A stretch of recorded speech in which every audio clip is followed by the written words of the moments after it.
Septembre 2020. Universal claque la porte au nez de Freeze Corleone. Communiqué solennel.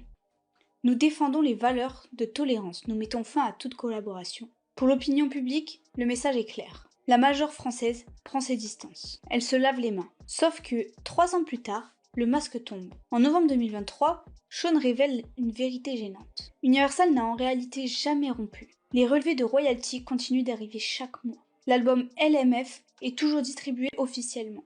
Et les revenus, toujours encaissés par la major. Hypocrisie totale. En public, Universal se pose en défenseur de la morale. En privé, elle encaisse les bénéfices d'un album jugé antisémite. Pourquoi ? Parce que LMF est une machine à cash. Certifié disque de platine. Des millions de streams.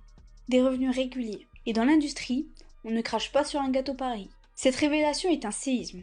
Pour les fans de Freeze, c'est la preuve que tout ça n'est qu'un théâtre. Vous voyez, même les majors profitent de lui en douce. Ils font semblant de l'avoir blacklisté, mais derrière, ils se gavent. L'affaire Universal, c'est le symbole d'un double langage. Et pour Freeze, c'est du pain béni. Ça nourrit encore son image de victime du système. Début 2024. Nouvelle polémique. Dans le morceau Haaland, Freeze lâche une phrase ambiguë. J'arrive dans le rap comme un camion qui bombarde. J'arrive dans le rap comme un camion qui bombarde à fond sur la... Il ne termine pas la phrase, mais tout le monde fait le rapprochement. Le camion de l'attentat de Nice, 86 morts. Madame, Monsieur, bonsoir. Nous interrompons vos programmes pour une prise d'antenne spéciale ce soir vers 22h40. Un camion a foncé dans la foule sur la promenade des Anglais à Nice. Alors que les gens assistaient au feu d'artifice du 14 juillet, le parquet parle d'une 60aine de victimes. Le camion a foncé sur la foule. Scandale immédiat. Christian Estrosi, maire de Nice, dénonce une provocation ignoble. Éric Ciotti s'indigne.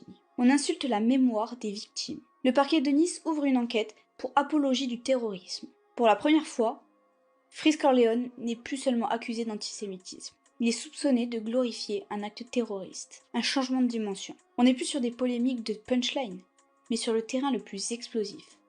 Le terrorisme. Freeze, comme toujours, garde le silence. Pas d'interview, pas d'excuses. Une stratégie du mutisme qui entretient le mystère et la colère. Parallèlement, l'État change d'arme. Puisqu'il ne peut pas le condamner, il va l'empêcher de scène.